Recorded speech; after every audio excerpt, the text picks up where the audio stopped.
Peace. Fine Rise. Welcome to the YouTube live book reading of The African Origin of Civilization, Myth or Reality by Dr. Cheikh Anta Diop. Divine days and nights. Peace, peace. All right.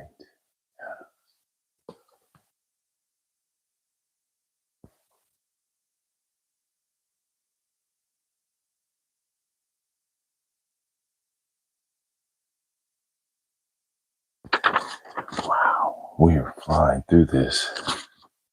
Divine days and nights. All right. I'm your moderator and narrator, Uriel the Verb Riley, and we welcome you to this live book reading of Chapter 4.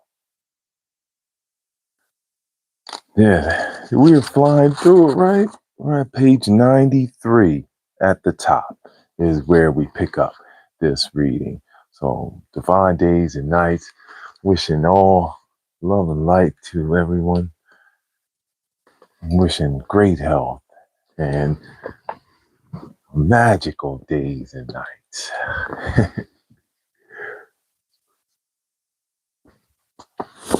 All right, the top of page 93 on this 14th edition reading. In the final analysis, to counter the attempts to present the Delta as a region more favorable than Upper Egypt for the flowering of civilization, it is important to answer with what is really known about the Delta. The Delta is universally recognized as the permanent home of the plague in the Near East. It has been the point of departure for all those epidemics of the plague that have raged in that region throughout the course of history. Without exaggerating, we can go farther and affirm that the Delta, as such, did not exist even at the time of Menes. Since Memphis was at the edge of the sea, the region of Lower Egypt was at that time completely unhealthy and almost uninhabitable. One became mired in the mud. After the public works initiated by Menes, it became less unhealthy. As for the Western Delta, one can wonder what it was like before Menes, since we know that the course of the river was not the same as it is today, and that the first pharaoh gave it its present direction by having dams built and the earth filled in. Earlier, the river had flowed westward. Here we go, ellipsis. The river flowed entirely along the sandy ridge of hills which skirts Egypt on the side of Libya. Menes, however, by banking up the river at the bend, which it forms about 100 furlongs south of Memphis, laid the ancient channel dry, while he dug a new course for the stream halfway between the two lines of hills. To this day, the elbow which the Nile forms at the point where it is forced aside into the new channel is guarded with the greatest care by the Persians and strengthened every year.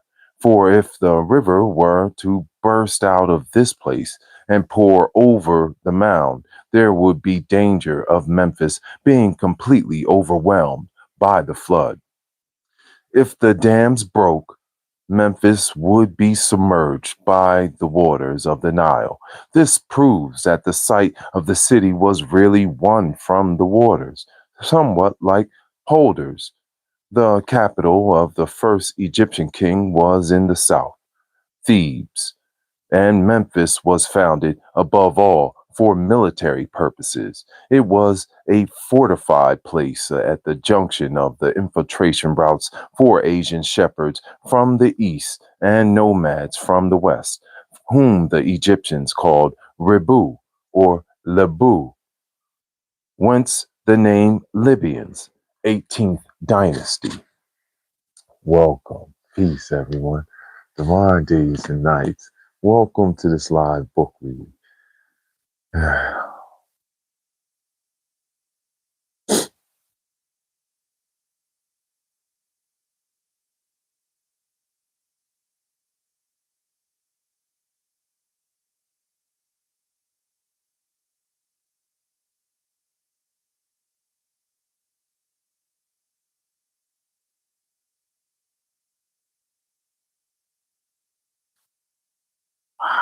Yeah, we don't have that much to go. So, yeah. More than once, these barbarians tried to penetrate Egypt by force, attracted by its wealth. But almost every time they were defeated and pushed back across the border after heavy fighting. The nature of these coalitions between peoples of the north and east in the Delta area, the fierce battles waged there, justified the foundation of Memphis as an advanced fortress. Nevertheless, we should not confuse the races that faced one another there. As this passage from Moray indicates, it was a veritable confederation of whites against the Negro race of Egypt. About the month of April 1229 BC, Murnapath at Memphis learned that the king of the Libyans, Mary, was coming from the land of Tehenu with his archers and a coalition of peoples of the north, composed of Shardana, Siculans, Archaeans, Lycians, and Etruscans, the warrior elite of each country. His aim was to attack the western frontier of Egypt in the plains of Perer. The danger was all the graver since the province of Palestine itself was affected by the disturbance. Indeed, it seems that the Hittites had also been embroiled in the turmoil. Although Merneptah the had continued his good offices in their behalf, sending them wheat by his ships at the time of the drought to help the land of Kati to survive. After a furious battle lasting 6 hours, the Egyptians had completely routed that coalition of barbarian hordes. Survivors long remembered their panic and passed that memory on for generations. Mhm.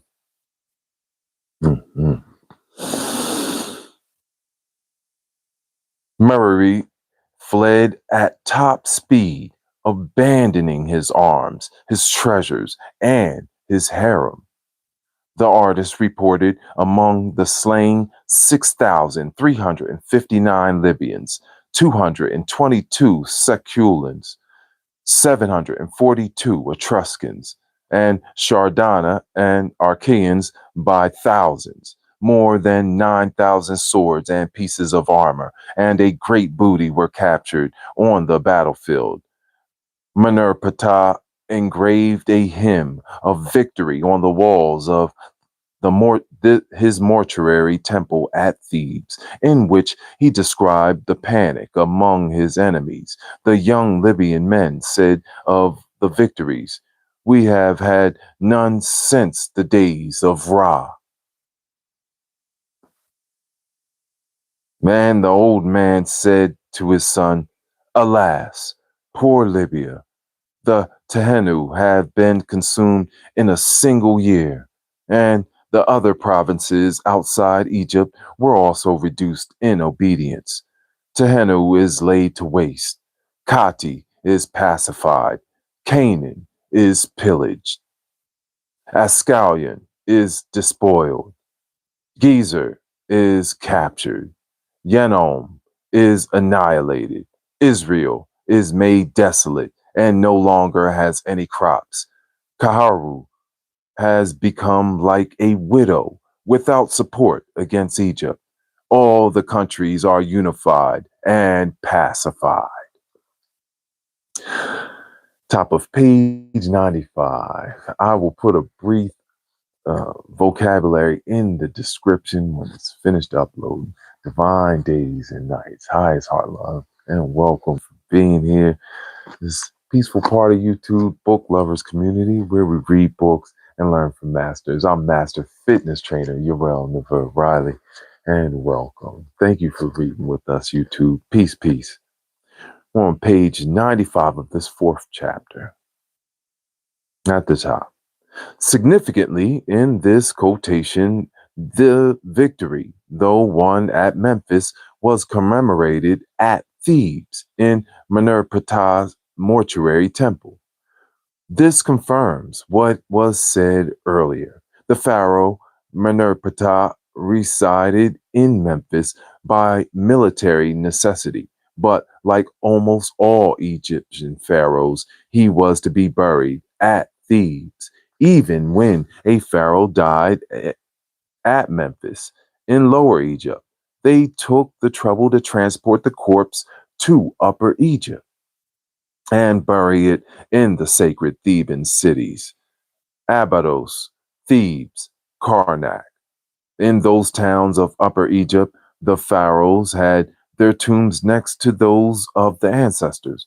They they always sent offerings, even if they resided in Memphis. After the revolution that terminated the Old Kingdom, when the people gained access to the privilege of the Osirian death, in other words, the possibility of enjoying eternal life in heaven after judgment by the Osiris tribunal, all social classes were symbolically interred in the Thebaid by the erection of a stela in the name of the deceased. Thus, for all Egyptians without exception, the sacred region par excellence was the Thebaid in Upper Egypt. This would have been sacrilege on the part of the Egyptians if their civilization and religious traditions had been born in the Delta. In that case, the sacred cities, ancestral tombs, and principal sites for worship and pilgrimages would have been located in the Delta. These examples should suffice to discourage support in any form for the primacy of an alleged civilization in the Delta. And this is very key, right? Woo. Even to this day, right? And you say to me, and you look at these readings, and I say, I'm sending out some love. You know, we always send that love back to where we have came from, right? We don't send it to where we think we are going or just staying in the same place. For instance, when I went off to college, I would send love and messages and letters and stuff back to where I came from. This is a way of tracking and honoring where we have come from, the people that have brought us into this position. Again, you're not going to send stuff back to Upper Egypt if you have no relationship with Upper Egypt. It wouldn't make any sense. So all these tributes that are listed and I mean, it clearly shows the tributes that were taken to Upper Egypt from Lower Egypt. Shows you that they came from there. They weren't trying to conquer it.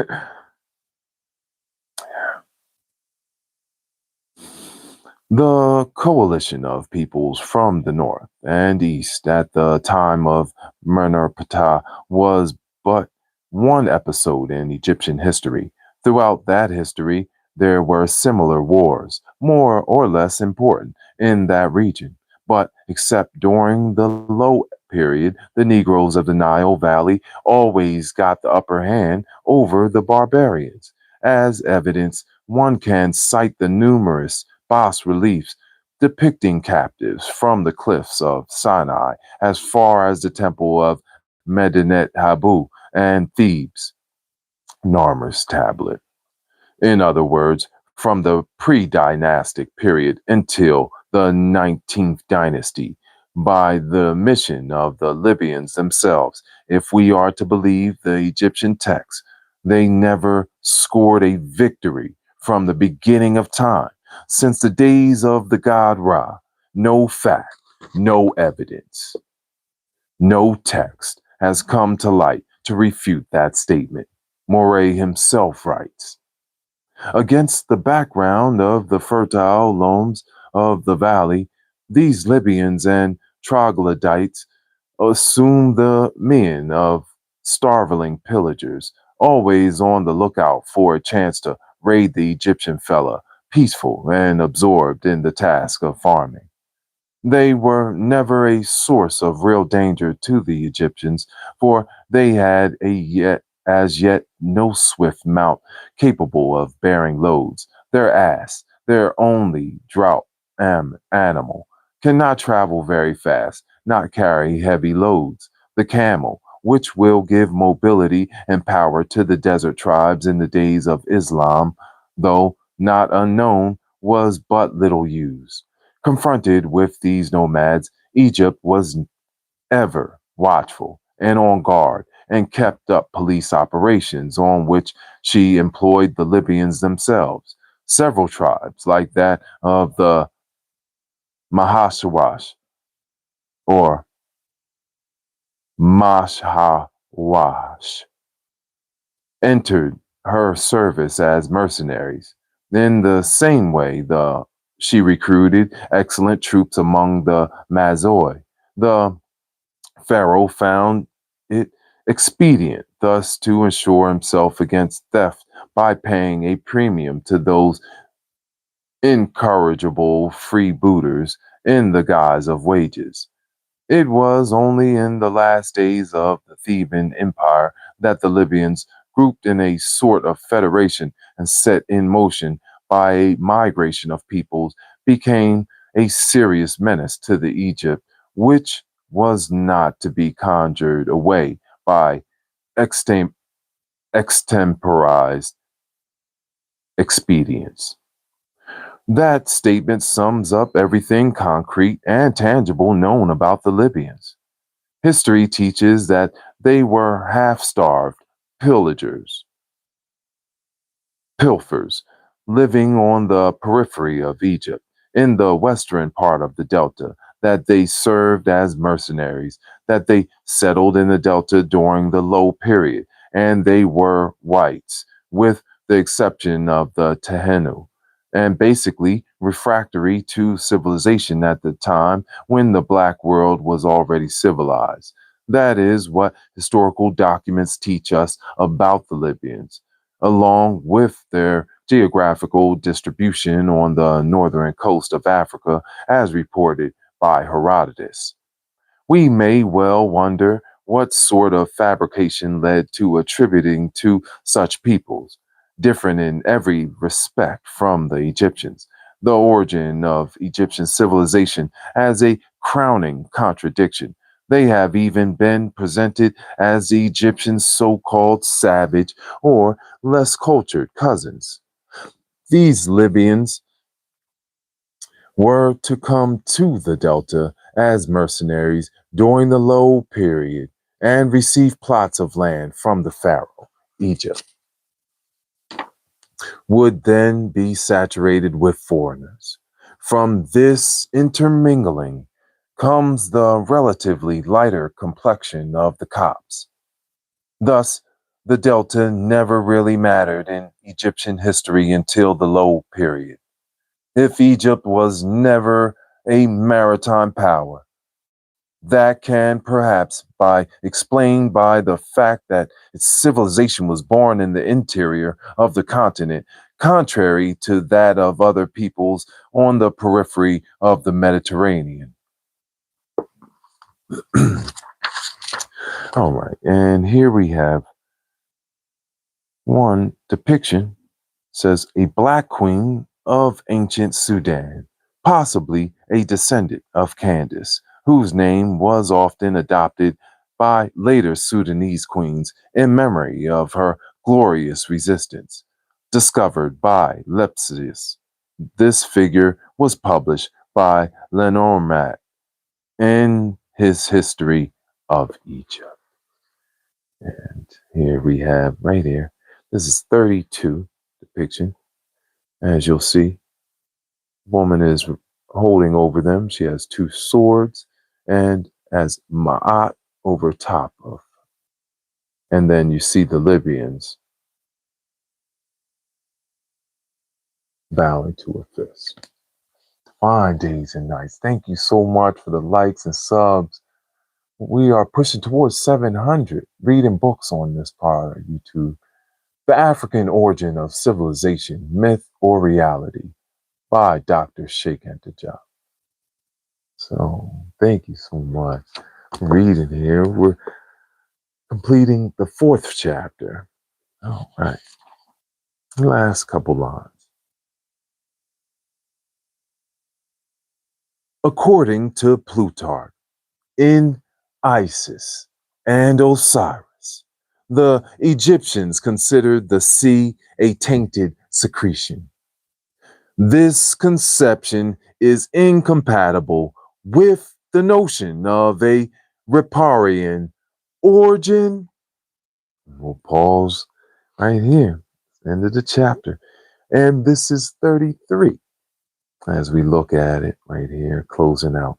Egyptian totemic deities, the Notar, land of the gods, was also especially that of the Cynocephalus, the breed of sacred dog-headed monkeys, emblems of the god Thoth, the father of science, also known as Tahuti. Jehudi. I know. Well, you gotta love it. Here you go. Thank you so much for reading books with us. We're just closing out the 4th chapter on this peaceful part of YouTube where we read books and learn from masters. So as you see, look at that. Sekhmet, Tahuti Thought is right here.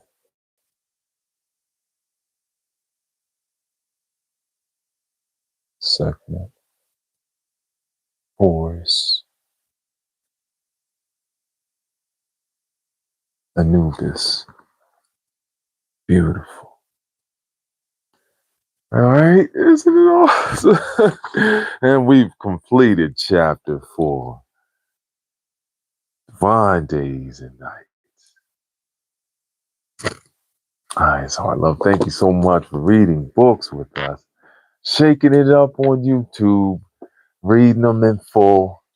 I love it. I'm so honored to be here and be able to bring it to you. Gratitude and highest heart, love. So we buried the crow yesterday. Now taking this journey.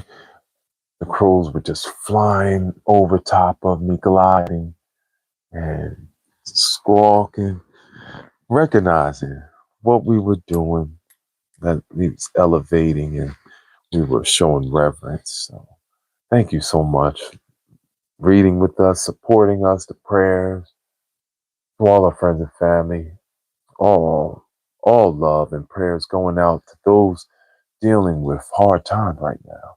There's a lot going on, so you can always come here and know you're going to have somebody that's going to be praying for you. Yeah. Sending you love, highest heart love. Coming up on a full moon. And so my daughter's solar return is coming up. And I have a bunch of gifts for her. So grateful and thankful for all our friends and family. Let's have a glass of love water as we close out. Thank you so much. We just completed another chapter. All right, we're moving on to chapter 4 when we'll reconvene. I love you. Glass of love water to all our friends and family. Thank you so much for being here.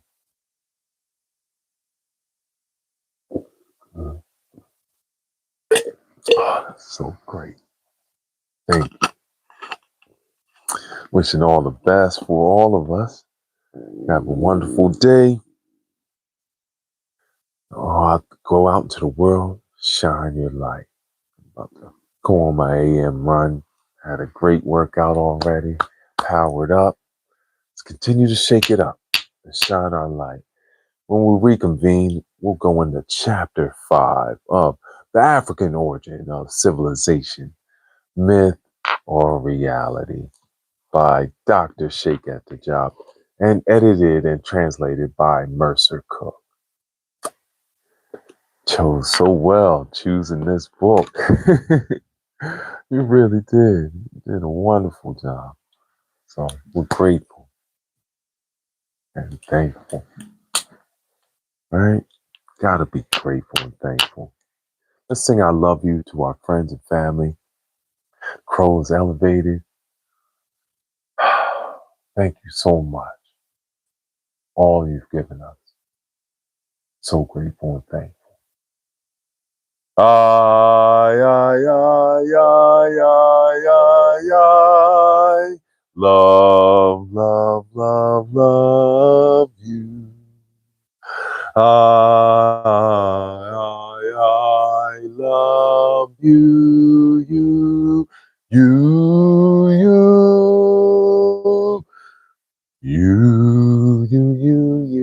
you. You know, I love myself. Have a wonderful day. We'll see you soon. All right. Joy, shine that light. All right. Peace, peace.